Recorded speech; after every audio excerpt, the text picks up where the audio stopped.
ഇപ്പോൾ നമ്മൾ മെഡിറ്റേഷൻ ചെയ്തതുപോലെ ഒരു ദിവസത്തിൽ പലതവണ ട്രാഫിക് കൺട്രോളുകൾ ചെയ്യുമ്പോഴെല്ലാം മിനിമം രാവിലെ, ഉച്ചയ്ക്ക്, വൈകിട്ട് ഒരു 3 തവണയെങ്കിലും 5-5 മിനിറ്റ് ബാബയെ നമ്മളിരിക്കുന്ന സ്ഥലത്തേക്ക് സ്നേഹത്തോടെ ഭഗവാനെ വിളിക്കുക.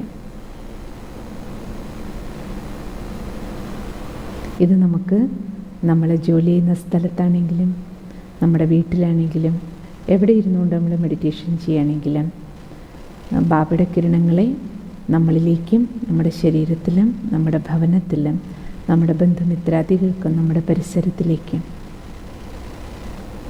നമ്മൾ പണ്ട് പറയില്ലേ, ഈശ്വരനെ ആവാഹിക്കുക പറയും. ഇപ്പോൾ എല്ലാം നമുക്ക് മനസ്സിലായി. ഈശ്വരൻ നമ്മുടെ അച്ഛനും അമ്മയും. ആവാഹിക്കുക അർത്ഥം എന്താ? വിളിക്കുക, ക്ഷണിക്കുക അല്ലേ? നമ്മൾ ഓർമ്മിച്ച ഭഗവാന്റെ സാന്നിധ്യം നമുക്കവിടെ ഫീൽ ചെയ്യും. അപ്പം അതുകൊണ്ട് ഇന്ന് മുതൽ ഇതൊരു ഹോംവർക്കായിട്ട് എല്ലാവരും എടുത്തോളൂ. ഒരു 3 തവണയെങ്കിലും ഒരു 5-5 മിനിറ്റെങ്കിലും പ്രകാരം ബാബയെ വിളിക്കൂ. അത് നമ്മുടെ മനസ്സിനും ശരീരത്തിനും ഭവനത്തിനും രാത്രി കിടക്കുമ്പോഴത്തെ മെഡിറ്റേഷൻ ഇങ്ങനെ തന്നെ ചെയ്യും. അപ്പം നമ്മുടെ സേഫ്റ്റി, സർവരുടെയും സുരക്ഷിതത്വം, മുഴുവൻ വിശ്വത്തിൻ്റെ സുരക്ഷിതത്വവും ഇതിലടങ്ങിയിട്ടുണ്ട്. അപ്പം നമ്മുടെ ഇരിക്കുന്ന സ്ഥലത്ത് നല്ല വൈബ്രേഷൻ എപ്പോഴും ഉണ്ടാകും. ആർക്കും ഒരു സാധാരണ കെട്ടിടമാണെന്നോ വീടാണെന്നോ തോന്നില്ല. നമ്മളെ കണ്ടാലും നമ്മളൊരു സാധാരണ മനുഷ്യനാണെന്ന് ആർക്കും ഫീൽ ചെയ്യില്ല. നമ്മളിൽ നിന്ന് എപ്പോഴും പവിത്രമായ ഒരു വൈബ്രേഷൻ, നമുക്ക് ചുറ്റും ഒരു ഓറ നമ്മളെ സംരക്ഷിച്ചുകൊണ്ടിരിക്കും. പക്ഷെ നിർമ്മിക്കേണ്ടത് നമ്മളാണ്. അവ പറഞ്ഞില്ലേ, എന്നെ രക്ഷിക്കൂ എന്ന് നിങ്ങൾ എന്നോട് പറയണ്ട, നിങ്ങൾ തന്നെ എന്ത് ചെയ്യുക? എന്നെ യൂസ് ചെയ്യുക. യൂസ് മീ എന്നാണ് പറയുക ബാബ.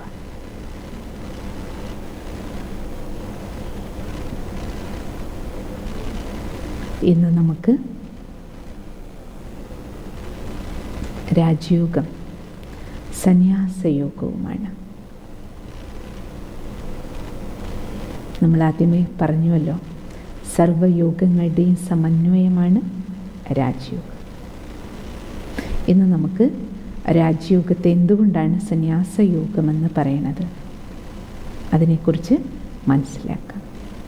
സന്യാസം, ആ വാക്കിൻ്റെ അർത്ഥം തന്നെ എന്താ? പരിത്യജിക്കുക, ഉപേക്ഷിക്കുക, കളയുക.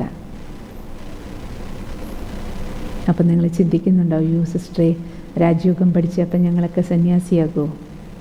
ഒക്കെ ഉപേക്ഷിക്കേണ്ടി വരും. ഉപേക്ഷിക്കേണ്ടി വരും. എന്തുപേക്ഷിക്കണം എന്നുള്ളത് നമുക്ക് മനസ്സിലാക്കാം മുന്നോട്ട് പോകുമ്പോൾ.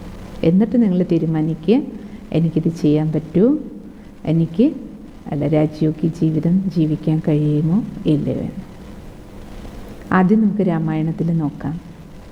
അവിടെ തന്നെ നമുക്ക് സന്യാസയോഗം ഊർമിളയുടെയും ലക്ഷ്മണൻ്റെയും ജീവിതത്തിൽ കാണാം. അവരുടെ പരിത്യാഗം, എല്ലാവർക്കും ഉണ്ട് അവിടെ ത്യാഗം. രാമൻ്റെ ജീവിതത്തിലും ഉണ്ട്, സീതയുടെ ജീവിതത്തിലും ഉണ്ട് അല്ലേ? പക്ഷേ ലക്ഷ്മണൻ്റെയും ഊർമിളയുടെയും ജീവിതത്തിൽ വിശേഷ പരിത്യാഗമാണ്. രാമനും സീതയും കൂടിയാണ് ഒരുമിച്ച് കാട്ടിലേക്ക് പോകണം. അവരുടെ മുന്നിൽ പല ത്യാഗങ്ങളും ഉണ്ടെങ്കിലും അപ്പോഴും സീതാസമേതനാണ് രാമൻ. പക്ഷേ രാമനോടൊപ്പം പോകാൻ വിധിക്കപ്പെട്ടത് രാമനാണ് പോകാൻ. പക്ഷേ ലക്ഷ്മണൻ സ്വയം ഡിസൈഡ് ചെയ്യാണ്. എന്തിനു വേണ്ടി? രാമനോടുള്ള പ്രീതി. ഒരു നിമിഷം പോലും ലക്ഷ്മണന് എന്ത് ചെയ്യാൻ പറ്റില്ല? രാമനെ പിരിഞ്ഞിരിക്കാൻ പറ്റില്ല. എൻ്റെ അർത്ഥം എന്താ? ഇപ്പം നമുക്ക് മനസ്സിലായില്ലേ? ആത്മാവായ നമുക്ക് ജീവിതത്തിൽ ലക്ഷ്യത്തിലെത്തിച്ചേരണമെങ്കിൽ ഒരു നിമിഷം പോലും പരമാത്മാ രാമനിൽ നിന്ന് അകന്നിരിക്കരുത്. ഇന്ന് ഈശ്വരൻ്റെ മഹാവാക്യത്തിൽ, ഇന്നത്തെ പ്രഭാത സത്സംഗത്തിൽ ഭഗവാൻ പറഞ്ഞത്, മക്കളെ, നിങ്ങൾ എപ്പോഴാണ് എൻ്റെ അടുത്ത് നിന്ന് അകന്നു പോയതെന്നറിയൂ? ഈശ്വരൻ പറഞ്ഞത്, നിങ്ങൾ ദേഹമാണെന്ന ബോധം നിങ്ങൾക്ക് എപ്പോൾ വന്നു, അപ്പോൾ ഈശ്വരൻ്റെ അടുത്തുനിന്ന് ദൂരെയായി. അപ്പോൾ ലക്ഷ്മണൻ അതുകൊണ്ട് എന്ത് ചെയ്തു? പ്രഭു പ്രേമം കാരണം ഞാനും കൂടെ. എവിടെ രാമനുണ്ടോ അവിടെ ഞാനുള്ളൂ. അപ്പോൾ ഊർമിളയ്ക്കും വേണമെങ്കിൽ വാശി പിടിക്കാമായിരുന്നു, എനിക്കും കൂടെ പോകണം. നവവധുവാണ്, നവദമ്പതികളാണ് അവർ. എന്നിട്ട് പോലും അല്ലേ, രണ്ടുപേരും കൂടെ എന്ത് തീരുമാനം എടുത്തു? പ്രഭുവിൻ്റെ കാര്യാർത്ഥമാണ് ഞാൻ പോണേ. കാരണം ഒന്ന് പ്രഭുവിനോടുള്ള പ്രേമം ലക്ഷ്മണന്, രണ്ടാമത്തത് എന്താണ്? രാമൻ്റെ കാര്യം, രാമൻ്റെ ഒരു ഉദ്യമം നടക്കുകയാണ്. ആ കർത്തവ്യത്തിൽ, രാമൻ്റെ കർത്തവ്യത്തിൽ, രാമൻ എന്ത് ചെയ്യാനാണോ പോണത് ആ കർത്തവ്യത്തിൽ തനിക്ക് ഉത്തരവാദിത്വ ബോധമുണ്ട്, രാമനെ സഹായിക്കാൻ, രാമനോടൊപ്പം നിൽക്കാൻ. അവിടെ പരമാത്മ കാര്യത്തിൽ ആ ഉത്തരവാദിത്വം നിറവേറ്റാൻ പോകുക എന്നുള്ളതാണ് ലക്ഷ്മണൻ്റെ അല്ലേ പ്രധാന ഉദ്ദേശ്യം. അതായിരുന്നു.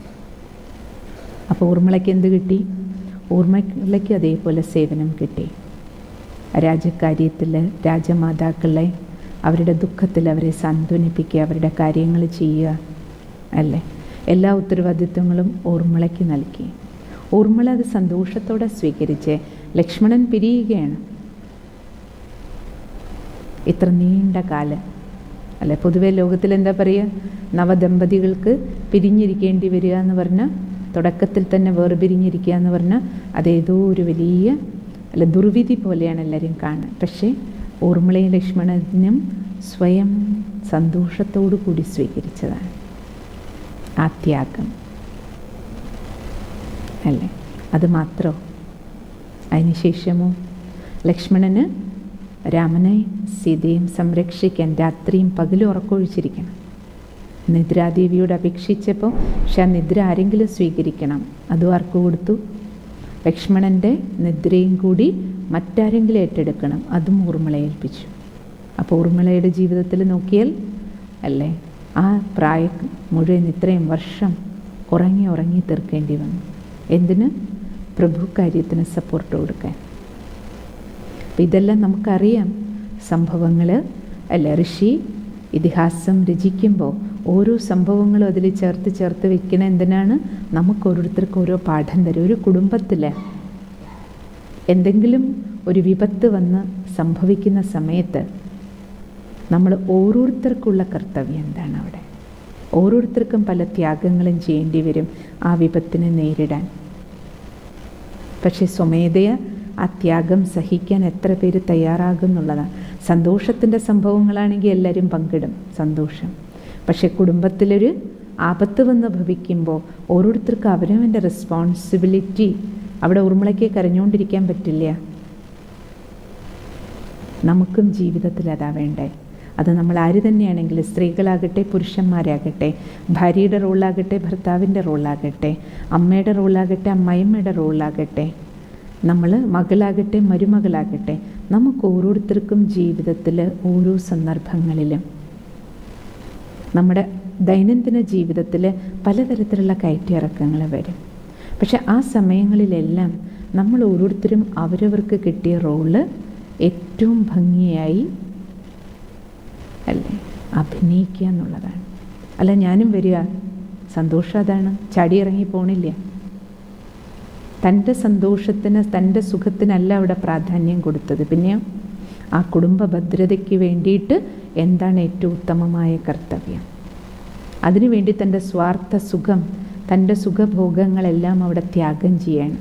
ലക്ഷ്മണനും ത്യാഗം ചെയ്യണം, ഊർമിളയും. അത് വലിയൊരു സന്ദേശം നമുക്ക് നൽകണേ, വലിയൊരു കാര്യാർത്ഥം, വലിയ മംഗളാർത്ഥം. അതൊരു കുടുംബമാണെങ്കിലും ഒരു സമൂഹമാണെങ്കിലും ഒരു വലിയ മംഗളകാര്യത്തിന് വേണ്ടി നമ്മുടെ ചെറിയ ചെറിയ ചെറിയ ഇഷ്ടങ്ങളും അല്ലെ സ്വാർത്ഥതകളും സുഖഭോഗങ്ങളെയും ത്യജിക്കേണ്ടി വന്നാൽ നമ്മൾ തയ്യാറാണോ? ഈ ചോദ്യം നമ്മൾ ഓരോരുത്തരും നമ്മളോട് ചോദിക്കണം. പല സംഭവങ്ങളും നമ്മുടെ ഓരോരുത്തരുടെയും കുടുംബത്തിലെ ജീവിതത്തിൽ ഉണ്ടായിട്ടുണ്ടാവും. അത് വീട്ടിലാണെങ്കിലും ജോലി സ്ഥലത്താണെങ്കിലും. പക്ഷെ ആ സമയത്തൊക്കെ നമ്മുടെ മനോഭാവം എന്തായിരുന്നു? ആ ത്യാഗം സന്തോഷത്തോടു കൂടി, ചിലപ്പോൾ ഒക്കെ നമ്മൾ പല ത്യാഗങ്ങളും ചെയ്യും, പക്ഷെ അത് സന്തോഷത്തോടു കൂടി ആകണമെന്നില്ല. ഫോഴ്സ് ചെയ്യപ്പെട്ട് നിവർത്തികോടുകൊണ്ട് ചെയ്യും. അതുകൊണ്ട് നമുക്ക് സുഖം ഉണ്ടാവില്ല, സന്തോഷം ഉണ്ടാവില്ല. നിവർത്തികേടുകൊണ്ട് ചെയ്യുക, നിർബന്ധിതമായി ചെയ്യുക. സാഹചര്യം വരുമ്പോൾ സാഹചര്യങ്ങളുടെ സമ്മർദ്ദത്തിൽ പെട്ടിട്ടാണെങ്കിൽ പോലും നമ്മളത് സന്തോഷത്തോടു കൂടി സ്വീകരിക്കുകയാണെങ്കിൽ മാത്രമേ അതിൽ നിന്ന് നമുക്ക് സുഖവും ശക്തിയും അതിലെ മംഗളവും ഫീൽ ചെയ്യുകയുള്ളൂ, സമാധാനവും ഉണ്ടാകുള്ളൂ ആ സമയത്ത്, അല്ലേ? അപ്പം അതുകൊണ്ട് സന്യാസയോഗം ഇത് നമുക്ക് ഓരോരുത്തർക്കും കുടുംബജീവിതത്തിൽ ആവശ്യമാണ്. ഊർമിളയെപ്പോലെ, ലക്ഷ്മണനെപ്പോലെ.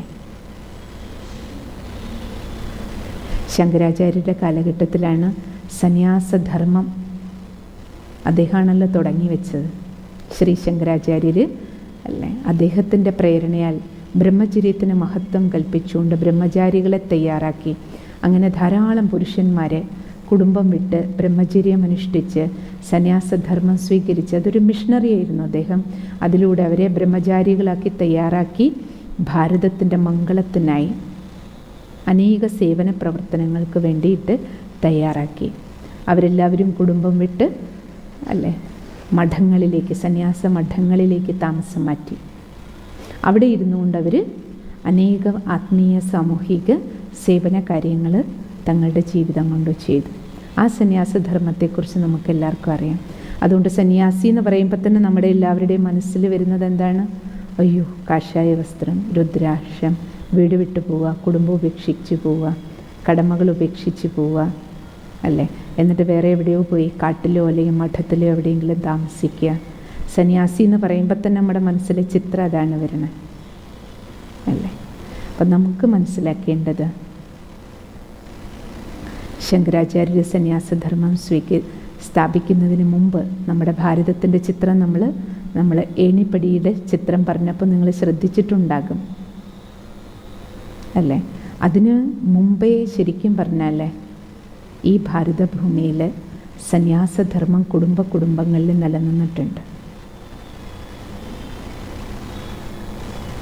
എപ്പോൾ ഒന്ന് ഋഷിമാരുടെ കാലഘട്ടം നമ്മൾ നോക്കിക്കഴിഞ്ഞാൽ ഋഷിമാരെല്ലാവരുടെയും ജീവിതം നമ്മൾ നോക്കി, അവർ ഗൃഹസ്ഥികളായിരുന്നെങ്കിൽ പോലും അവരുടെ എല്ലാം ജീവിതം സന്യാസ ജീവിതമായിരുന്നു. ഋഷിമാർ, മുനിമാർ അവരെല്ലാം ഗൃഹസ്ഥികളായിരുന്നു, പക്ഷെ ജീവിതം അവരും പാവനമായിട്ട് ജീവിച്ചു. അതിനു മുമ്പുള്ള കാലഘട്ടം നമ്മൾ നോക്കിക്കഴിഞ്ഞാൽ വേദകാലഘട്ടത്തിന് മുമ്പ് ദേവകാലഘട്ടം, സത്യത്രേതായുഗം.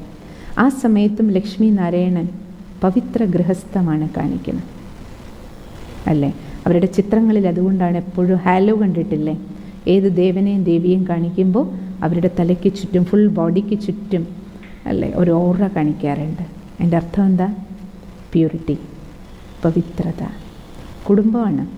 ലക്ഷ്മി നാരായണൻ, രാധാകൃഷ്ണൻ, അല്ല, എല്ലാവരെയും ഒരുമിച്ചല്ലേ കാണിക്കണം. ശ്രീരാമൻ, ശ്രീ സീത, അല്ല, ജോഡി എന്ന് പറഞ്ഞാൽ തന്നെ എന്താ അർത്ഥം? കുടുംബത്തിൻ്റെ മാതൃക, സാമ്പിൾ കാണിക്കുക. അപ്പം സത്യത്രൈതൈകത്തിൽ ഈ ഭൂമിയിൽ നിലനിന്നിരുന്നത് ഓരോ ഭവനത്തിലും കുടുംബമായിരുന്നു, പക്ഷെ പവിത്ര ഗൃഹസ്ഥമായിരുന്നു. പവിത്ര ഗൃഹസ്ഥമായതുകൊണ്ട് അവിടെ സുഖവും ശാന്തിയും സന്തോഷവും സമൃദ്ധിയും എല്ലാം ഉണ്ടായിരുന്നു, എല്ലാം നിറഞ്ഞ ജീവിതം. പക്ഷേ അവിടെ പരിത്യജിച്ചിരുന്നു. അവർ എന്തിനെ ത്യജിച്ചിരുന്നു? 5 വികാരങ്ങളെ സന്യാസം ചെയ്ത ജീവിതമായിരുന്നു അവരുടേത്. സത്യത്രൈതൈകത്തിൽ 5 വികാരങ്ങൾ എന്താണെന്ന് പോലും അറിയുമായിരുന്നില്ല. അത് അവിദ്യയായിരുന്നു, എന്താണെന്ന് അറിയില്ല. കാമം, ക്രോധം, ലോഭം, മോഹ, അഹങ്കാരം. കാരണം അവിടെ ദേഹബോധമേ ഉണ്ടായിരുന്നില്ലല്ലോ, ആത്മാഭിമാനമായിരുന്നു, അല്ലേ? പിന്നെന്താ സംഭവിച്ചേ? ദ്വാപരയുഗം മുതൽ ദേഹമാണെന്ന ബോധം വന്നപ്പോഴാണ് പിന്നെ നമ്മൾ എന്ത് ചെയ്തത്? ചിത്രത്തിൽ കാണുന്നില്ലേ? ദേഹമാണെന്ന ബോധത്തിൽ നിന്നാണ് കാമം, ക്രോധം, ഈ 5 ദുർവികാരങ്ങളും നമ്മുടെ അടുത്ത് നിന്ന് ഓരോ പാമ്പുകളും പതുക്കെ തല പുറത്തേക്കിടാൻ തുടങ്ങിയത്. അപ്പോൾ സത്യത്രൈതൈകത്തിലെ ജീവിതവും അല്ലെ ദ്വാപരയുഗം മുതൽ കലിയുഗം വരെയുള്ള ഇപ്പോഴത്തെ നമ്മുടെ ജീവിതവും തമ്മിൽ എന്താ വ്യത്യാസം?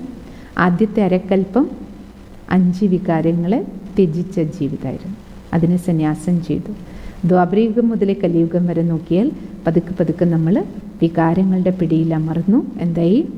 അല്ലേ, ജീവിതം അഴുക്ക് നിറയാൻ തുടങ്ങി. അതാണ് അഴുക്ക്, ജീവിതത്തിൽ പിടിച്ച കലർപ്പതാണ്. ഇപ്പം നമ്മൾ നോക്കുകയാണെങ്കിൽ എല്ലാ കർമ്മവും നമ്മൾ ചെയ്യുന്നത്. മെജോറിറ്റി നമ്മുടെ ജീവിതത്തിൽ നോക്കൂ, ശരീരമാണെന്ന ബോധത്തിൽ ഈ 5 വികാരങ്ങളുടെ പിടിയിൽപ്പെട്ടിട്ടാണ് എല്ലാ കർമ്മവും നമ്മൾ ചെയ്യുന്നത്. ഏത് കർമ്മവും നോക്കിക്കോളും, മാനവൻ്റെ ഏതെങ്കിലും വികാര വിക്ഷോഭത്തിന് വശപ്പെട്ടാണ് കർമ്മം ചെയ്യുന്നത്. അതുകൊണ്ട് നമ്മൾ പഠിച്ചിരുന്നല്ലോ, വികർമ്മങ്ങളായി ഭവിക്കുന്നത് അതുകൊണ്ടാണ്. വികാരങ്ങൾക്കടിമപ്പെട്ട കർമ്മം വികർമ്മം. ഒന്നുകിൽ കാമത്തിൻ്റെ ഒരു പ്രേരണ ഉണ്ടാവും. ഇപ്പോൾ ഒരു വിവാഹം തന്നെ നിങ്ങൾ നോക്കിക്കോളൂ, കൂടുതലും ഇപ്പോൾ പ്രണയ വിവാഹങ്ങളാണ് അല്ലേ. ഒരാൾ ഒരു പെൺകുട്ടി ഒരു ആൺകുട്ടിയെ സ്നേഹിക്കുന്നു, കോളേജ് സ്കൂളിൽ മുതലേ തുടങ്ങും ഇപ്പോൾ. എന്നിട്ട് എന്തു ചെയ്യും? പണ്ടൊക്കെ ഒരു സമയം ഉണ്ടായിരുന്നു, കുറച്ച് വർഷങ്ങൾക്ക് മുമ്പ് വരെ, ഒരു 2-3 വർഷം 4-5 വർഷം വേണമെങ്കിൽ നമുക്ക് ഒരു 5-10 വർഷം ബാക്കിലേക്ക് നോക്കിയാൽ പ്രണയിച്ചു, അവരുടെ കൂടെ അങ്ങ് ഇറങ്ങിപ്പോവുക, അച്ഛനും അമ്മയും അറിയാതെ, സർവരെയും ദുഃഖത്തിലാക്കിയിട്ട്. അല്ലെ, കുറച്ച് ദിവസം കഴിഞ്ഞിട്ട് അതേപോലെ ദുഃഖത്തിലാഴ്ന്ന് തിരിച്ചു വരുന്നതും കാണും. ഇപ്പം എന്താണ്? സ്വയം ഇറങ്ങിപ്പോവില്ല, അച്ഛനും അമ്മയെ ഫോഴ്സ് ചെയ്ത് കല്യാണം നടത്തിച്ചിട്ട് എന്തു ചെയ്യും? മാക്സിമം 1 വർഷം ജീവിക്കും, മാക്സിമം. ഒക്കെ മാക്സിമമാണ്. 1 മാസം 2 മാസം 3 മാസത്തിൽ തുടങ്ങും ഡൈവോഴ്സിൻ്റെ പ്രക്രിയ അല്ലേ. അപ്പോൾ പ്രണയം വന്നു, സ്നേഹം വന്നു. എന്താ കാരണം? കാമവികാരം, ആസക്തി, ആകർഷണം. എനിക്ക് ഇയാൾ മതി, ഇയാൾക്ക് എനിക്ക് മതി, അങ്ങോട്ടും ഇങ്ങോട്ടും ആ വികാരം, കാമവികാരത്തിൻ്റെ ആ ഫോഴ്സിൽ ഉണ്ടായ ആകർഷണത്തിൽ, ആസക്തിയിൽ നമ്മളൊരു ബന്ധം ഉണ്ടാക്കിയതാ അല്ലേ. കാമത്തിൻ്റെ ആധാരത്തിൽ ബന്ധം ഉണ്ടാക്കി. 1 വർഷത്തിനുള്ളിൽ തന്നെ എന്തായി? തമ്മിൽ ക്രോധത്തിന് വശപ്പെട്ട് തമ്മിൽ പിണങ്ങി അല്ലേ, ഡൈവോഴ്സുമായി. കാമത്താൽ ഒരു ബന്ധം, ക്രോധത്താൽ ബന്ധം വേർപെടുത്തൽ, അതല്ലേ ഇപ്പം നമ്മൾ കണ്ടുകൊണ്ടിരിക്കുന്നത്. അതിൻ്റെ പിന്നാലെ നടക്കുന്ന ചുറ്റിക്കളികൾ ഒന്നും പറയണ്ടല്ലോ. ആർക്കെല്ലാം എന്തെല്ലാം ദുഃഖങ്ങളും ദുരിതങ്ങളും കഷ്ടങ്ങളും വേദനകളും, എത്ര കുടുംബങ്ങളാണ് വേദനിക്കണം അതിൻ്റെ പിന്നാലെ അല്ലേ. അപ്പോൾ ഇപ്രകാരം നമ്മളെല്ലാ കർമ്മങ്ങളും അതേപോലെ നോക്കൂ. ഏത് കർമ്മം വികാര വിക്ഷോഭത്തിന് അടിമപ്പെട്ട് നമ്മൾ ചെയ്യുന്നോ അതിൻ്റെ പരിണിത ഫലവും തീർച്ചയായും ദുഃഖം തന്നെയായിട്ട് മാറും. ചില കർമ്മങ്ങൾ കാമവികാരത്തിന് അടിമപ്പെട്ട്, ചില കർമ്മം മനുഷ്യൻ ചെയ്യുന്ന ക്രോധത്തിന് വശപ്പെട്ടിട്ടാണ്, ചിലത് ആർത്തിക്ക്. ചിലർക്ക് ചില സ്ഥലത്ത് ആരെങ്കിലും എന്തെങ്കിലും നല്ല അധ്വാനിക്കണ കണ്ടിട്ട് തോന്നുന്നു അവർക്ക് നല്ല വരുമാനം ഉണ്ടല്ലോ, അപ്പോഴേക്കും നമുക്ക് ആർത്തി, ഞാനും എന്നാൽ പോയി ബിസിനസ് ചെയ്യാം. ബിസിനസ് ചിലപ്പോൾ എന്താണെന്ന് പോലും അറിയുന്നുണ്ടാവില്ല. മറ്റുള്ളവർക്ക് അവർ സമ്പാദിക്കുന്നത് കാണുമ്പോൾ എനിക്കും ആർത്തിക്കടിമപ്പെട്ട് ചിലരെന്താ ചെയ്യുക? പൊസിഷൻ കിട്ടിയിട്ടുണ്ടാവും, ഏതെങ്കിലും ഒരു നല്ല പൊസിഷൻ, ഡോക്ടറാവട്ടെ, എഞ്ചിനീയർ ആവട്ടെ, ഒരു ഗവൺമെൻറ് ജോലിയാകട്ടെ, എന്ത് തന്നെ ആകട്ടെ, അപ്പോഴേക്കും അഹങ്കാരം വരും. അല്ലെങ്കിൽ ഒരു മത്സരത്തിൽ പ്രൈസ് കിട്ടിയെന്നിരിക്കട്ടെ, അല്ലെങ്കിൽ സ്വന്തം സൗന്ദര്യത്തിൻ്റെ അഹങ്കാരം. എന്തൊക്കെ അഹങ്കാരമാണ്! സൗന്ദര്യം കൊണ്ട് തന്നെ അല്ലെ അഹങ്കരിച്ച് സർവനാശത്തിൽ പോണ എത്ര ആൺകുട്ടിയായാലും പെൺകുട്ടിയായാലും എത്ര പേരാണ് അല്ലേ. ഈ രീതിയിൽ നമ്മൾ നോക്കുകയാണെങ്കിൽ ഈ 5 ദുർവികാരങ്ങളുടെ പിടിയിൽപ്പെട്ട് നമ്മൾ എങ്ങനെയുള്ള കർമ്മം ചെയ്താൽ അതെന്ത് ചെയ്യും? അതിൻ്റെ പരിണിത ഫലം എന്തായിരിക്കും?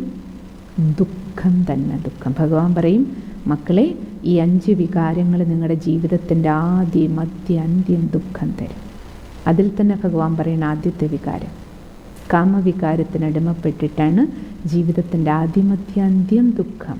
അതുകൊണ്ടാണ് ഗീതയിൽ പറയണേ, കാമം മഹാശത്രു. ഈ വികാരമാണ് മനുഷ്യൻ്റെ ജീവിതത്തിന് ആദ്യമധ്യാന്ത്യം ദുഃഖം നൽകുന്നത്.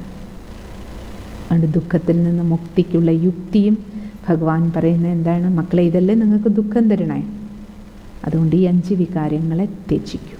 ഇതിനെയാണ് സന്യാസം ചെയ്യേണ്ടത്. ഈ സന്യാസ യോഗമാണ് രാജയോഗം. 5 വികാരങ്ങളെ സന്യസിക്കൂ. ഇതിനെ സന്യസിച്ചാൽ നിങ്ങളുടെ ജീവിതം അല്ലേ സുഖകരമാകും, പവിത്രാകും. പവിത്ര ജീവിതത്തിൽ സുഖവും ശാന്തിയും സന്തോഷവും സമൃദ്ധിയും തീർച്ചയായിട്ടും ഉണ്ടാകും. ഋഷിമാർ, ഭഗവാൻ നമ്മളോട് പറയുന്നുണ്ട്, ഋഷിമാർ അനുഭവികളും പറഞ്ഞിട്ടുണ്ട് അല്ലേ.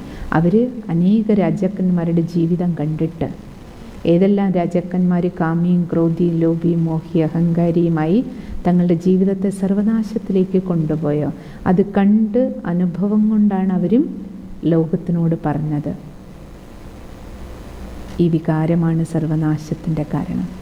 ഇത്രത്തോളം പറയുന്നുണ്ട് ഭഗവാൻ, മക്കളെ ഈ വികാരങ്ങൾ വിഷത്തിന് സമാനാണ്.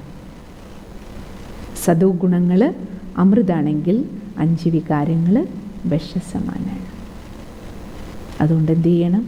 ഈ വികാരങ്ങളാകുന്ന വിഷപ്പാമ്പിൻ്റെ മേലെയാണ് നമുക്ക് വിജയം നേടേണ്ടത്. അതിന് നമ്മളെ സഹായിക്കാൻ ആർക്കേ കഴിയൂ?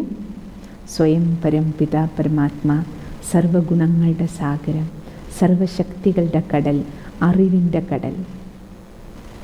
ആ പരമ്പൊരുൾ പരംപിതാ പരമാത്മാ ശിവബാബയ്ക്ക് വിശ്വമംഗളം ചെയ്യാൻ പറ്റുള്ളൂ. കാരണം മുഴുവൻ വിശ്വത്തെയും പിടിച്ചിരിക്കുകയാണ് ഈ ദുർഭൂതങ്ങൾ. ചിത്രത്തിൽ കാണുന്നില്ലേ?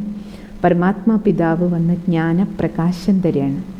അതോടുകൂടി നമ്മുടെ ഉള്ളിൽ നിന്ന് അജ്ഞാന അന്ധകാരം നീങ്ങണം. ഞാൻ ദേഹമാണെന്ന ബോധം ആദ്യം നീങ്ങണം. ഇത് നീങ്ങിയാലേ കാമക്രോധ ലോഭ മോഹ അഹങ്കാരങ്ങളാകുന്ന ദുർഭൂതങ്ങൾ, ചെകുത്തന്മാർ നമ്മളെ വിട്ടുപോകുള്ളൂ. അങ്ങനെ പരമാത്മാ ഈ ദുർവികാരങ്ങളാകുന്ന ഇരുട്ടിൽ നിന്ന് നമ്മളെ പുറത്തു കൊണ്ടുവരുന്ന വിശ്വമംഗള കർത്തവ്യത്തിൻ്റെ പേരാണെന്ത്? ശിവരാത്രി. ശിവഭഗവാൻ എന്ത് ചെയ്യാണ്? ഇരുട്ടിൽ നിന്ന് വെളിച്ചത്തിൽ കൊണ്ടുവരാൻ. എന്താ ഇരുട്ട്? വികാരങ്ങളുടെ ഇരുട്ട്. എന്താ വെളിച്ചം? സദോഗുണിയായിട്ട് മാറുക, അല്ലേ? ആത്മാഭിമാനിയാക്കുക. ദേഹബോധത്തിൻ്റെ ഇരുട്ട് നീങ്ങി ആത്മബോധത്തിലേക്ക് തിരിച്ചു വരിക. അപ്പം നമുക്കെല്ലാവർക്കും എന്താവും? ശിവരാത്രിയാക്കും. അതുകൊണ്ട് നിങ്ങൾക്ക് ഓർമ്മയുണ്ടാവും, ശിവരാത്രിക്ക് 3 കാര്യമല്ലേ പറയാറില്ല? ജാഗരണം, ഉണരൂ, അല്ലേ? 3-ാം കണ്ണ് തുറക്കൂ. എവിടെ നിന്ന് ഉണരണം? ദേഹമാണെന്ന ബോധത്തിൽ നിന്ന് ഉണർന്ന് ആത്മബോധത്തിലേക്ക് വരും. അടുത്ത എന്താണ്? ഉപവസിക്കണം. ഉണർന്നാൽ പോരല്ലോ, ഉണർന്നിരിക്കണം. കണ്ണ് തുറന്ന് തന്നെ ഇരിക്കണമെങ്കിൽ എന്ത് ചെയ്യണം? പരമാത്മാവുമായി കണക്ഷൻ, ഉപവാസം. ഭഗവാന്റെ കൂടെ ജീവിക്കൂ. യോഗം, പരമാത്മാവിൽ കണക്ഷൻ വെച്ച് ജീവിക്കൂ. അടുത്ത എന്താണ്? വ്രതം. പരമാത്മാവിനോടൊപ്പം കണ്ണ് തുറന്ന് സദാ ഇരിക്കണമെങ്കിൽ എന്ത് വേണം? വ്രതം വേണം. ശുദ്ധികൾ ജീവിതത്തിൽ ഏറ്റവും പ്രധാനമാണ്. ജീവിതം ഒരു ചട്ടക്കൂടിൻ്റെ ഉള്ളിലൂടെ പോകണം. അതാണ് ഭഗവാൻ പഠിപ്പിക്കുന്നത്. അതുകൊണ്ടാണ് നമുക്കിപ്പോൾ ഇരുട്ടിൽ നിന്ന് വെളിച്ചം. നമ്മുടെ സത്സംഗത്തിൻ്റെ പേര് തന്നെ എന്താണ്? ജ്യോതിർഗമയം. ഇരുട്ടിൽ നിന്ന് വെളിച്ചത്തിലേക്ക് വരാൻ സത്യമായ ശിവരാത്രി ആഘോഷിക്കുകയാണ് നമ്മൾ ചെയ്യുന്നത് ഈ സത്സംഗത്തിലൂടെ. ഈ ചിത്രം നമുക്ക് കാണിച്ചു തരുന്നത് ഇപ്പോഴത്തെ നമ്മുടെ ജീവിതം, ഇരുട്ടിലെ ജീവിതത്തിൻ്റെ അവസ്ഥ കാണിച്ചു തരികയാണ്. ടോട്ടൽ വേൾഡ് നമ്മൾ നോക്കിക്കഴിഞ്ഞാൽ ഇതൊരു ഗ്ലോബൽ പ്രോജക്റ്റാണ്. പരമാത്മാവിൻ്റെ കർത്തവ്യം നമുക്കൊരാൾക്കോ കേരളക്കാർക്കോ ഇന്ത്യക്കാർക്കോ മാത്രമല്ല. കാരണം ഭഗവാൻ വിശ്വനാഥനാണ്. ഭഗവാന്റെ കർത്തവ്യം വിശ്വമംഗളകാരി കർത്തവ്യമാണ്. മുഴുവൻ വിശ്വത്തിൻ്റെ കർത്തവ്യമാണ്, വിശ്വത്തിൻ്റെ മംഗളകാര്യമാണ്. കാരണം മുഴുവൻ ലോകത്തെ ഈ 5 വികാരങ്ങളാകുന്ന ഭൂതം പിടിച്ചിരിക്കുകയാണ്. അതാണ് ചിത്രത്തിൽ കാണിച്ചിരിക്കുന്നത്. മുഴുവൻ ലോകത്തെ കത്തിക്കുകയാണ്. ആര്? ഈ 5 വിറക് കഷ്ണങ്ങൾ. അധർമ്മം, ഈ 5 ദുർവികാരങ്ങളാകുന്ന അധർമ്മത്തിൻ്റെ കൈകൾക്കുള്ളിലാണ് ഈ ലോകം, ഭൂമി. അപ്പം എന്ത് ചെയ്യണം? അല്ലേ? ഇതിങ്ങനെ കത്തിക്കൊണ്ടിരിക്കുമ്പോഴും, അധർമ്മത്തിനാകുന്ന രാക്ഷസിൻ്റെ പിടിയിലിരിക്കുമ്പോഴും ഇപ്പോഴും പക്ഷെ ചില ആൾക്കാരെന്താ വിചാരിക്കണേ? ഓ, കലിയുഗമോ, ഇപ്പോഴും കൊച്ചുകുട്ടിയല്ലേ, ഇനിയും 40,000 വർഷം ബാക്കിയുണ്ട്. ഇപ്പം തന്നെ അവസ്ഥ ഇതാ. ഇപ്പോൾ കൊച്ചുകുട്ടിയാണെങ്കിൽ നിങ്ങളൊന്ന് ആലോചിച്ച് നോക്കൂ. ഇപ്പോഴേ ഇത്രയും തമോപ്രധാന ലോകം, ഇനിയും മുന്നോട്ട് എത്ര വർഷം മുന്നോട്ട് നീങ്ങുന്നു എന്താകും? തമോപ്രധാനത കൂടിയല്ലേ വരുള്ളൂ. അതുകൊണ്ട് ആലോചിക്കൂ, ഇപ്പം സമയം എന്താണ്? വിശ്വഘടികാരവും കൂടി നമ്മളൊന്ന് നോക്കണം, അല്ലേ? അപ്പോൾ അധർമ്മമാകുന്ന ഈ രാക്ഷസിൻ്റെ പിടിയിൽ അമർന്നിരിക്കുന്ന ഈ ലോകം ഉണ്ടല്ലോ, ഇതിനെ രക്ഷിക്കുക. ഇതാരുടെ കർത്തവ്യമാണ്? ആരുടെ കർത്തവ്യമാണ്? ഭൂതത്തിൻ്റെ പിടിയിൽ നിന്ന് പുറത്തേക്ക് നമ്മളെ കൊണ്ടുവരാൻ അല്ലേ ശ്രീ ഭൂതനാഥൻ. നമ്മുടെ ഉള്ളിൽ കയറിയിരിക്കുന്ന ഭൂതങ്ങളെയൊക്കെ ഓടിക്കാൻ ആർക്കേ പറ്റൂ? പരംപിതാ പരമാത്മാവിനെ കഴിയും. സർവേശ്വരന് മാത്രമേ കഴിയും. അതാണ് ഈ ചിത്രത്തിൽ കാണിക്കണം. ഓരോ ഭൂതങ്ങളും കണ്ടില്ലേ? ഓരോ ഭീകര ജീവികളെ പോലെ നമ്മളെ വിഴുങ്ങിയിരിക്കുകയാണ്. ഈ 5 വികാരങ്ങളുടെ താണ്ഡവമാണ് ഇവിടെ നടക്കുന്നത്. ഈ താണ്ഡവം അവസാനിക്കണമെങ്കിൽ എന്ത് ചെയ്യണം? ശിവതാണ്ഡവം തുടങ്ങണം. പരംപിതാ പരമാത്മാ അല്ലേ? ഭഗവാന്റെ താണ്ഡവം എന്താ? ശാന്തിയുടെ കടലാണ്, ജ്ഞാനക്കടലാണ്. ഭഗവാൻ ആദ്യം വന്ന് നമുക്ക് എന്താ തരണേ? ജ്ഞാനപ്രകാശമാണ്, അല്ലേ? ശാന്തിയുടെ വെളിച്ചമാണ്, ശക്തിയുടെ വെളിച്ചമാണ്, പവിത്രതയുടെ പ്രകാശമാണ്. പരമേശ്വരിൽ നിന്ന് ഈ ഗുണങ്ങളുടെ, ശക്തികളുടെ പ്രകാശം നമ്മളിലേക്ക് നിറയുന്നതിനനുസരിച്ച് എന്ത് ചെയ്യും? നമ്മൾ ഈ ടോട്ടൽ വേൾഡ്, നമ്മൾ ഓരോരുത്തരും, മുഴുവൻ വിശ്വവും, അതാണ് ഈ ചിത്രം നമുക്ക് കാണിച്ചു തരുന്നത്, അല്ലേ? പരമേശ്വരൻ ഒഴുകുന്ന പവിത്രതയുടെ കിരണങ്ങൾ, ഭഗവാൻ നൽകുന്ന ജ്ഞാനത്തിൻ്റെ പ്രകാശം നമ്മുടെ ജീവിതത്തെ, അല്ലേ, ശാന്തിയും ശക്തിയും ശുദ്ധിയും സമൃദ്ധിയും ഉള്ളതാക്കി മാറ്റും. അതുകൊണ്ടാണ് ഭഗവാനെ പതീത പാവനൻ എന്ന് പറയണത്. പതീതാത്മാവ് പാവനമാക്കാണ്, പതീതമായ ലോകം പാവനമായിട്ട് മാറുകയാണ്. ടോട്ടൽ സൃഷ്ടി 5 തത്വങ്ങളും പാവനമാക്കും. ഇപ്പം ഭൂമിയും വെള്ളവും ആകാശവും അഗ്നിയും വായുവും, അല്ലേ, എല്ലാം അതിൻ്റെ തമോ പ്രധാന അവസ്ഥയിലാണ്. പരമാത്മാ വിശ്വനാഥനായതുകൊണ്ട്, പ്രപഞ്ചനാഥനായതുകൊണ്ട് ആത്മാക്കളെയും 5 തത്വങ്ങളെയും ശുദ്ധീകരിക്കുന്ന ഗ്ലോബൽ പ്രോജക്റ്റാണ് ഈ സമയത്ത് ഭഗവാൻ വന്ന് ചെയ്യുന്നത്. ആ ശുദ്ധീകരണത്തിൻ്റെ ഭാഗമായിട്ടാണ് നമ്മൾ ഈ സത്സംഗത്തിലിരിക്കുന്നത്. നമ്മുടെയും ശുദ്ധീകരണം നടന്നുകൊണ്ടിരിക്കുകയാണ്, അല്ലേ? തോന്നുന്നുണ്ടോ? കഴിഞ്ഞ 10-20 ദിവസം കൊണ്ട്, അല്ലേ, എന്താ നടന്നുകൊണ്ടിരിക്കണേ? അല്ലേ, നമ്മുടെയും ശുദ്ധീകരണമാണ്, ക്ലീനിങ്ങാണ്. പതിതാത്മാവ് പാവനാക്കുകയാണ്. നമ്മൾ ഓരോരുത്തരും സന്യാസിമാരായിക്കൊണ്ടിരിക്കുകയാണ്. സന്യാസം ചെയ്തുകൊണ്ടിരിക്കുകയല്ലേ? എന്തൊക്കെ ത്യജിച്ചു, എന്തൊക്കെ കളഞ്ഞു എല്ലാവരും? വേറെ ആരെങ്കിലും പറയുമോ പർട്ടിക്കുലറായിട്ട് ഇന്ന ഈ 5 ഭൂതങ്ങളിൽ ഏതെങ്കിലും ഒന്നിനെ, ഇതല്ലെങ്കിൽ അതുമായിട്ട് ബന്ധപ്പെട്ട വേറെ ഏതെങ്കിലും ഒന്ന് എനിക്ക് കളയാൻ പറ്റി, ത്യാഗം ചെയ്യാൻ പറ്റി, സന്യാസം ചെയ്യാൻ പറ്റി? വേറെ ആർക്കെങ്കിലും അനുഭവം പറയാനുണ്ടോ? ഇനി ഒരു പക്ഷേ നിങ്ങൾക്ക് പറയാൻ ബുദ്ധിമുട്ടുണ്ടെങ്കിലും നിങ്ങൾ എഴുതൂ നിങ്ങളുടെ ഡയറിയിൽ. അവനവൻ്റെ ഡയറിയിൽ നോട്ട് ചെയ്യും. ഞാൻ ഇത്രയും ദിവസം കൊണ്ട്, 20 ദിവസം കൊണ്ട് ഡെയിലി ഭഗവാന്റെ അടുത്ത് നിന്ന് കേട്ടുകൊണ്ടിരിക്കുന്നുണ്ട്. ജ്ഞാനസൂര്യൻ്റെ പ്രകാശം എനിക്ക് കിട്ടിയതോടുകൂടി, ഭഗവാന്റെ കയ്യിലേക്ക് എൻ്റെ ജീവിതം വന്നതോടുകൂടി എൻ്റെ ജീവിതത്തിൽ നിന്ന് എന്തിരുട്ട് നീങ്ങി, ഏത് ഭൂതത്തെ എനിക്ക് ഇറക്കി വിടാൻ പറ്റി. അത് ചിലപ്പം പെർസെൻറ്റേജ് ആയിരിക്കാം, പക്ഷെ എന്നാലും സ്വയം എഴുതി നോക്കൂ. അപ്പം നമുക്ക് ഓരോ ദിവസവും നമുക്കറിയാൻ പറ്റും നമുക്ക് എന്തെന്തൊക്കെയാണ് സന്യാസം ഞാൻ ചെയ്തുകൊണ്ടിരിക്കണം. തീർച്ചയായിട്ടും നിങ്ങളുടെ എല്ലാവരുടെയും ജീവിതത്തിൽ സന്യാസം നടന്നുകൊണ്ടിരിക്കുന്നുണ്ടാവും. ശരീരമാണെന്ന ബോധത്തിൽ നിന്ന് തന്നെ നമ്മൾ, അല്ല, ശരീരബോധത്തെ സന്യസിച്ച് ആത്മാവാണെന്ന ബോധത്തിലേക്ക് തന്നെ നമ്മൾ പെർസെൻറ്റേജ് ഡെയിലി ചേഞ്ച് തീർച്ചയായിട്ടും ഉണ്ടായിക്കൊണ്ടിരിക്കുന്നുണ്ടാവുമല്ലോ, അല്ലേ? അപ്പം നമ്മൾ പറഞ്ഞു വന്നത് സന്യാസ യോഗമാണ് നമ്മൾ പഠിച്ചുകൊണ്ടിരിക്കുന്നത്.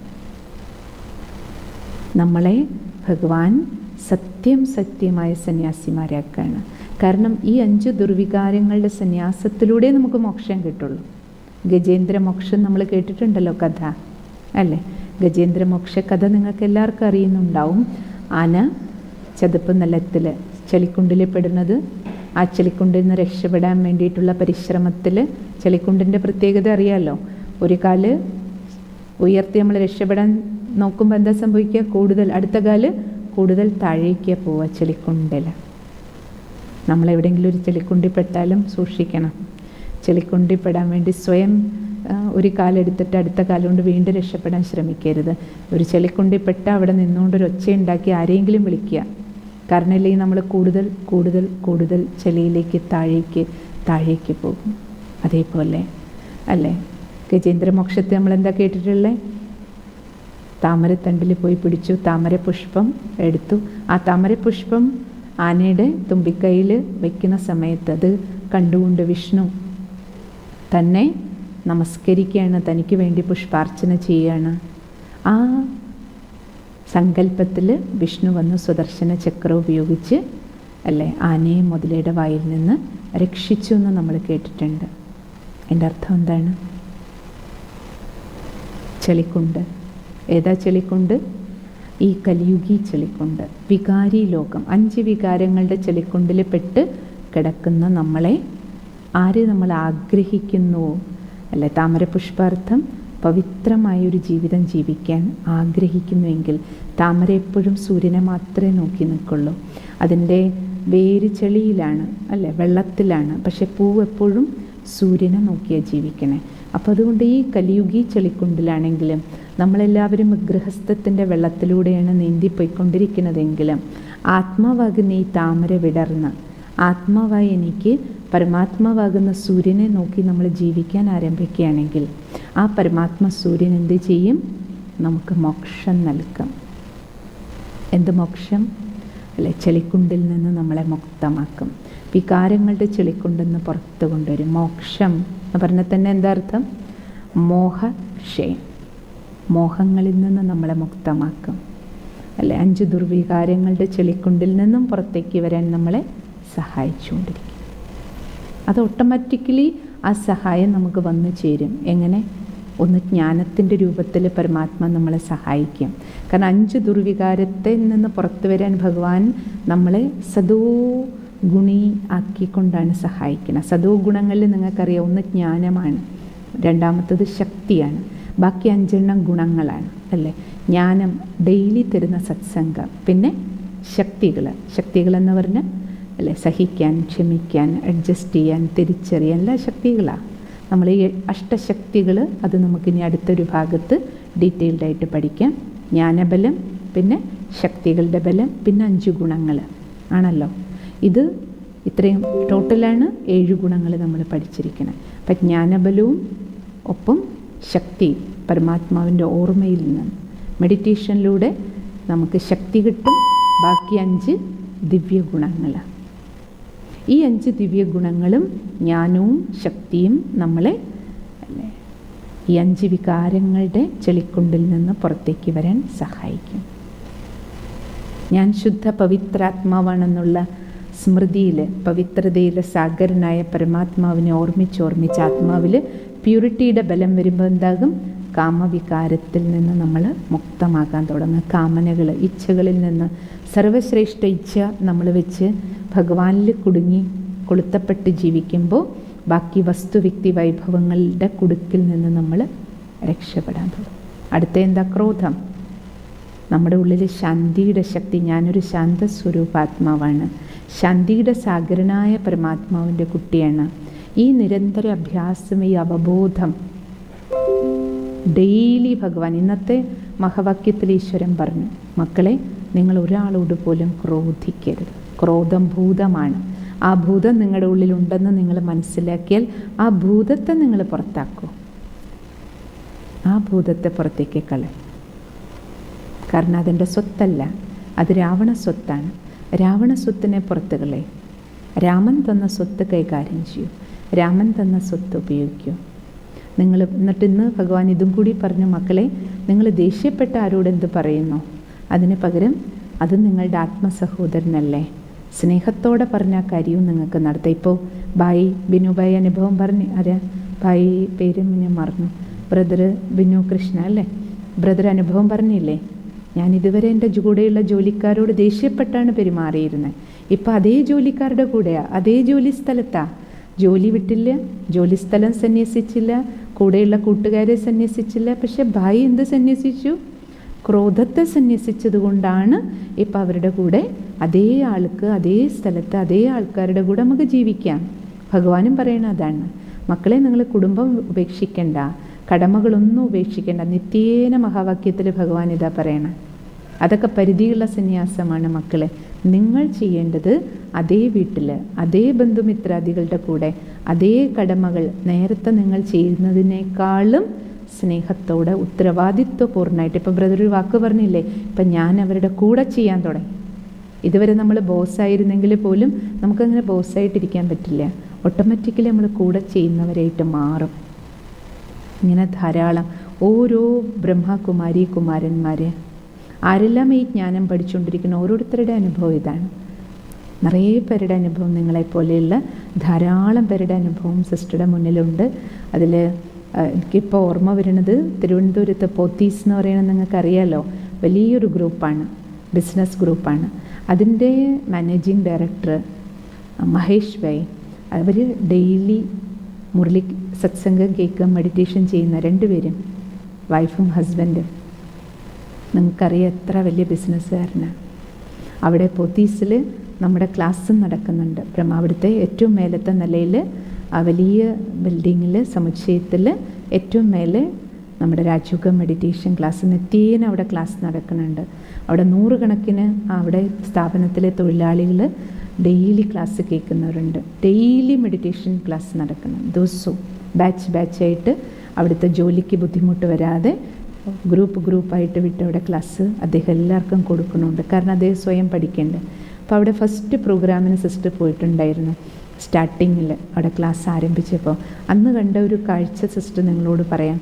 ഇത്രയും വലിയ കോടീശ്വരനായ ബിസിനസ്സുകാരൻ, നിങ്ങൾക്കറിയാലോ അവർക്ക് എത്ര വലിയ ബിസിനസ് ശൃംഖലയാണ് അവരുടേത്. അതിൽ അദ്ദേഹം സിസ്റ്റർ കണ്ട കാഴ്ച എന്താണെന്നറിയോ?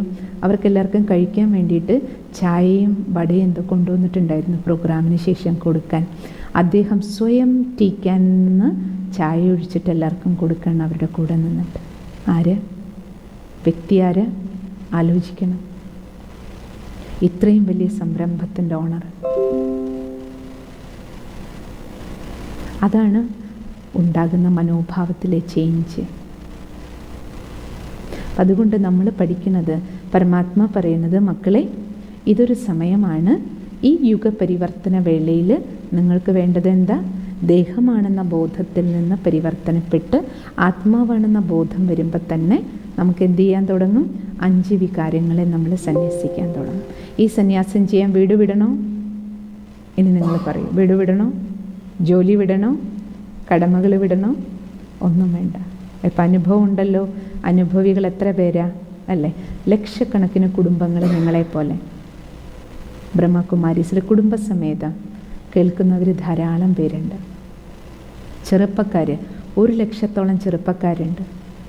1,00,000-ഓളം ചെറുപ്പക്കാർ. അതിൽ യുവതികളുമുണ്ട്, യുവാക്കന്മാരുമുണ്ട്. പേഴ്സണലായിട്ട് സിസ്റ്റർ കൂടെ തന്നെ ഞങ്ങളിവിടെ 25 പേരുണ്ട്. മെജോറിറ്റി യങ്സ്റ്റേഴ്സാണ്.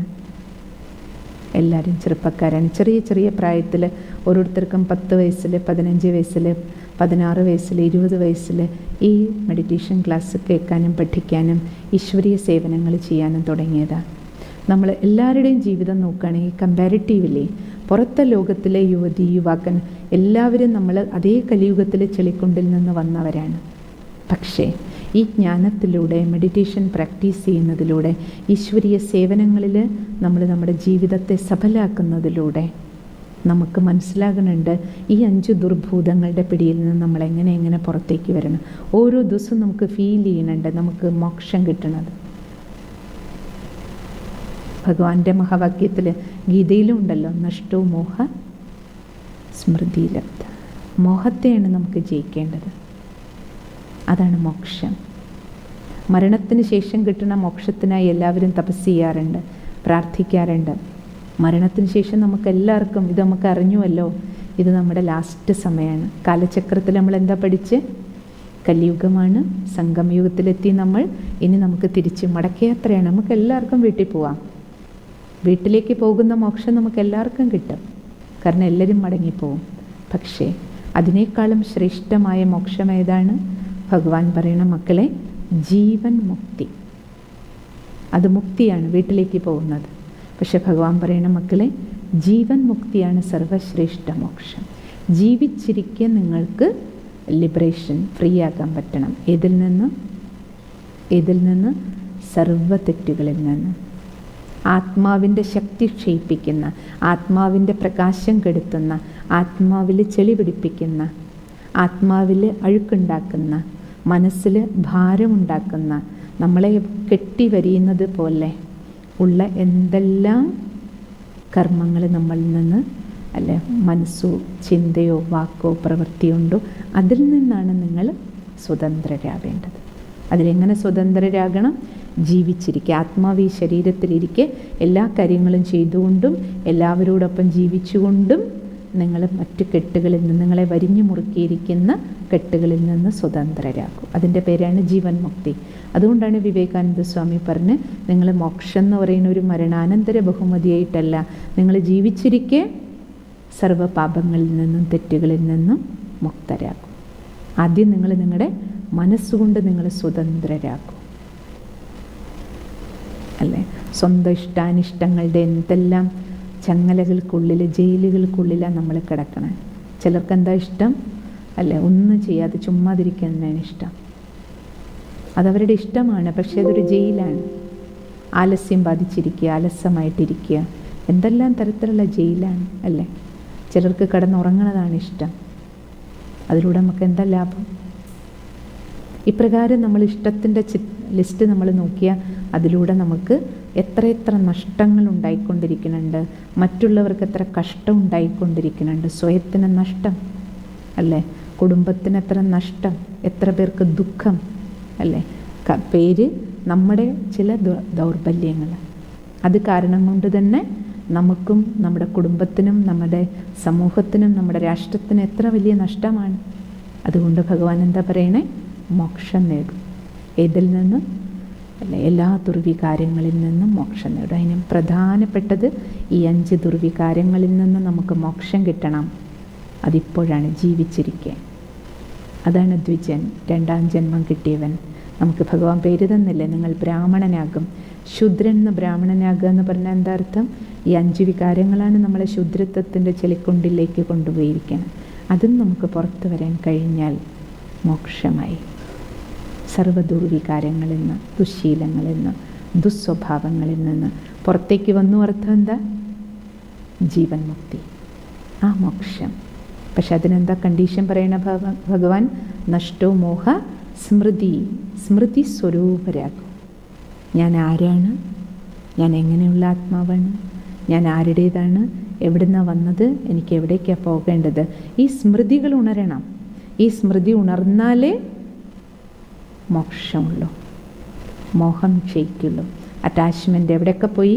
വസ്തുവിലും വ്യക്തിയിലും പേരിലും പ്രശസ്തിയിലും പദവിയിലും, അല്ലെ, അഹങ്കാരത്തിൽ എവിടെയൊക്കെ പോയി ഒട്ടിപ്പിടിച്ചിരിക്കുന്നു? മോഹം എന്ന് പറഞ്ഞാൽ അറ്റാച്ച്മെൻ്റാണ്, ഒട്ടിപ്പിടുത്താണ്. അതിന്ന് പുറത്തേക്ക് വരാൻ ഭഗവാൻ പറയുന്നത് അതാണ്. സ്മൃതി സ്വരൂപരാക്കും, ജ്യോതി ഗമയ. ഞാൻ ആത്മാവാണെന്ന് ഉണരും, പരമാത്മാവിൻ്റെ സന്താനമാണെന്ന് ഉണരും. ഈ ജ്യോതി നമ്മുടെ ജീവിതത്തിലേക്ക് തെളിയണം. അതുകൊണ്ടാണ് ഇപ്പോൾ ഇതിന് മഹത്വം.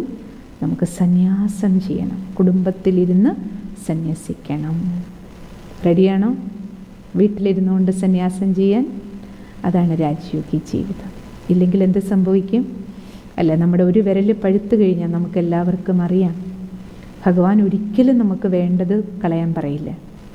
നമ്മുടെ ജീവിതത്തിന് സദാകാലത്തേക്ക് കഷ്ടം തരുന്നതായതുകൊണ്ട് അത് കളയാൻ പറയണം, അല്ലാതെ ഒന്നും കളയാൻ പറയില്ല. അപ്പം നമ്മുടെ ഒരു വിരലിൽ തന്നെ ഒരു പഴുപ്പുണ്ടായി എന്നിരിക്കട്ടെ. അപ്പോൾ ഭഗവാൻ സാധാരണ ഡോക്ടറെ അടുത്ത് പോകുമ്പോൾ അവരതിനെ ചെക്ക് ചെയ്തിട്ട് ചെറുതാണെങ്കിൽ ഉണക്കാൻ മരുന്ന് വയ്ക്കും. പക്ഷേ സീരിയസ് ആണെങ്കിൽ എന്ത് പറയും? ഈ പഴുപ്പുള്ളിലേക്ക് കയറിക്കഴിഞ്ഞു, ഇനി ഈ വിരൽ മുറിച്ചേ മതിയാകും, ഇല്ലെങ്കിൽ കൈ തന്നെ ചിലപ്പോൾ മുറിക്കേണ്ടി വരും. അപ്പോൾ നമ്മളെന്ത് വിചാരിക്കും? അല്ലെ, കൈ മുഴുവൻ പോകുന്നതിനേക്കാളും നല്ലത്, അല്ലെങ്കിൽ ഇത് ജീവന് തന്നെ അപകടമാണ്, അതുകൊണ്ട് ഒരു വിരൽ പോയാലും കുഴപ്പമില്ല, വിരൽ പോട്ടെ, അല്ലെങ്കിൽ പഴുപ്പ് മേലേക്ക് കയറുമെന്നറിയാം, അല്ലേ? അതേപോലെ ഭഗവാൻ ഈ സമയത്ത് വന്ന് നമ്മൾ മക്കളോട് പറയാണ്, ഈ കൽപ്പാന്തി സമയത്ത് വന്നിട്ട് മക്കളെ പഴുത്തു ഇരിക്കുകയാണ്. പഴുപ്പ് പിടിച്ചു. എവിടെ? ഉള്ളിൽ. ഏതാ പഴുപ്പ് ഉണ്ടാക്കിയത് നമ്മളെ? അല്ലേ, ദുർവികാരങ്ങളാൽ പഴുപ്പുണ്ട്. അതുകൊണ്ട് നിങ്ങൾ എന്ത് ചെയ്യൂ? ഈ ദുർവികാരങ്ങളെ ത്യജിക്കൂ മക്കളെ, അല്ലെങ്കിൽ ഈ ദുർവികാരങ്ങൾ നിങ്ങളെ വിഴുങ്ങും. നിങ്ങളിതിനെ വിട്ടില്ലെങ്കിൽ, കാമത്തെ നിങ്ങൾ വിട്ടില്ലെങ്കിൽ കാമം നിങ്ങളെ വിഴുങ്ങും. അതാണല്ലോ ഡെയിലി നമ്മൾ കേൾക്കുന്ന ന്യൂസ്. ക്രോധം നിങ്ങൾ ത്യജിച്ചില്ലെങ്കിൽ ക്രോധമാകുന്ന ഭൂതം നിങ്ങളെ വിഴുങ്ങും. അഹങ്കാരത്തെ ത്യജിച്ചില്ലെങ്കിൽ നിങ്ങളുടെ ജീവിതം സർവനാശത്തിലേക്ക് പോകും. അതുകൊണ്ട് ഭഗവാൻ ദിവസവും പറയാറുണ്ട്. ഗീതയിൽ തന്നെ ഒരു സുന്ദര മഹാവാക്യമുണ്ട്, നിങ്ങൾ കേട്ടിട്ടുണ്ടാവും, ഗീത പഠിച്ചവർക്ക് ആ ശ്ലോകം അറിയുന്നുണ്ടാവും. ലോകത്തിലെ സർവ്വസുഖങ്ങളും സ്വന്തമാക്കാനുള്ള പരിശ്രമം, ആ ഇച്ഛയുടെ പിന്നാലെയുള്ള നിങ്ങളുടെ പാച്ചിലിൻ്റെ പേരാണ് കാമം, കാമന. ആ കാമത്തിൻ്റെ പാച്ചിലിൽ വ്യക്തി ക്രോധിയാകുന്നു. ക്രോധത്തിൻ്റെ പാച്ചിലിൽ സ്മൃതി ഭ്രംശമുണ്ടാകുന്നു. സ്മൃതി ഭ്രംശം വന്നവന് ബുദ്ധിനാശം ഉണ്ടാകുന്നു. ബുദ്ധിനാശം വന്നവൻ സർവനാശത്തിലേക്ക് പോകുന്നുണ്ട്. സർവനാശം, സത്യനാശം അല്ലേ?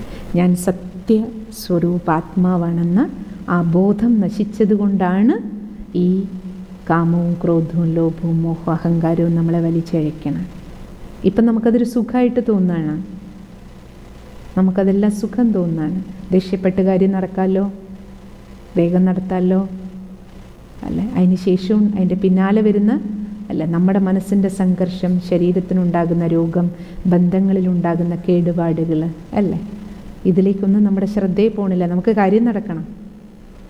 അതിൻ്റെ കോൺസിക്വൻസായിട്ടുണ്ടായിക്കൊണ്ടിരിക്കുന്ന എന്തെല്ലാം നാശങ്ങൾ, മനസ്സ് കേടുവരുന്നു, ശരീരം രോഗിയായിക്കൊണ്ടിരിക്കണു, ബന്ധങ്ങൾ കേടുവരണു അല്ലേ? ഇരിക്കുന്ന വീടിൻ്റെ ആണെങ്കിലും ജോലി സ്ഥലത്തെ ആണെങ്കിലും അറ്റ്മോസ്ഫിയർ നശിച്ചുകൊണ്ടിരിക്കണു. ഇതിലേക്കൊന്നും നമുക്ക് ശ്രദ്ധയില്ല. അങ്ങനെ നമ്മൾ മുഴുവൻ ലോകത്തെ, നേരത്തെ കണ്ടില്ലേ, മുഴുവൻ ലോകത്തെ എന്ത് ചെയ്തിരിക്കുകയാണ്? ചെളിക്കുണ്ടിലാക്കിയിരിക്കുകയാണ്. എന്തിന്? ഇപ്പോൾ ഉണ്ടായിക്കൊണ്ടിരിക്കുന്ന ഈ പ്രകൃതിക്ഷോഭം പോലും പല സയൻറ്റിഫിക് റിസർച്ചുകളും പറയുന്നത് ഇത്രയധികം ഭൂമികുലുക്കം, വെള്ളപ്പൊക്കം, ഇതെല്ലാം ഉണ്ടായിക്കൊണ്ടിരിക്കുന്ന പ്രകൃതി കോപത്തിൻ്റെ ഒരു പ്രധാന കാരണം നമ്മുടെ മനസ്സിൽ നിന്ന് പുറത്തേക്ക് ഒഴുകുന്ന ഈ 5 വികാരങ്ങളുടെ ഒഴുക്ക്. അത് പണ്ടൊന്നും ഇല്ലാത്ത തരത്തിൽ അല്ലേ മഹാപ്രളയമാണ് സംഭവിച്ചുകൊണ്ടിരിക്കുന്നത് മാനവൻ്റെ മനസ്സുകൾ. ആ പ്രളയമാണ് ഈ പുറത്തെ പ്രളയം ഉണ്ടാക്കിക്കൊണ്ടിരിക്കുന്നതിൽ ഒരു 5 തത്വങ്ങളെയും ബാധിച്ചുകൊണ്ടിരിക്കുകയാണ്. അതിൻ്റെ നിലനിൽപ്പിന്, സന്തുലിതാവസ്ഥയെ. അതൊരു പ്രധാന കാരണമാണ്. ഇതൊക്കെ നമ്മൾ കണ്ണടച്ചിരുട്ടാക്കിയിട്ടിരിക്കുകയാണ്. അപ്പം അതുകൊണ്ട് എന്താ നമുക്ക് ഭഗവാൻ തന്നിരിക്കുന്ന ഹോംവർക്ക്? എന്താ ഹോംവർക്ക്? നമുക്കെല്ലാവർക്കും വീട്ടിലിരുന്നുകൊണ്ട് സന്യാസം ചെയ്യണം. റെഡിയാണോ എല്ലാവരും? പരിധിയില്ലാത്ത സന്യാസത്തിന്. എന്ത് സന്യാസം ചെയ്യണം അല്ലേ? 5 ദുർവികാരങ്ങളുടെ സന്യാസം. അതിൽ മെയിൻ നമുക്കിത് 5ഉം കളയണം എന്നുവെച്ചേക്ക് ഒരു ദിവസം കൊണ്ടാവില്ല. ശരി തന്നെയാണ്. പക്ഷെ ഇപ്പം നമുക്ക് ഈശ്വരൻ്റെ ഓർമ്മയിലിരുന്ന് ഒരു തീരുമാനം എടുക്കാം. അവനവൻ്റെ ജീവിതത്തിലേക്ക് നോക്കിയിട്ട് ഈ 5 ഈ 5 നമ്മൾ നോക്കിയാൽ എല്ലാവരിലും എല്ലാം ഒരേപോലെ ഡോമിനൻ്റ് ആകണമെന്നില്ല. പക്ഷേ ഈ 5 ഏതെങ്കിലും ഒന്ന് അല്ലെങ്കിൽ ഒന്നിലധികമോ നമ്മുടെ എല്ലാവരുടെയും ജീവിതത്തിലൊരു വലിയ മുള്ളായിരിക്കും. ആ മുള്ള് കാരണമാണ് ബാക്കി എല്ലാ മുള്ളുകളും അല്ലേ നമ്മളിൽ നിന്ന് ഉണ്ടാകുന്നത്. നമുക്കും വേദന, മറ്റുള്ളവർക്കും വേദന തരണം. അതുകൊണ്ട് ഇപ്പോൾ നമുക്ക് എല്ലാവർക്കും, നമ്മൾ ഇത്രയും പേരിയ്ക്കുകയല്ലേ, 100 കണക്കിന് പേര് ഒരുമിച്ചിരിക്കുകയാണ്.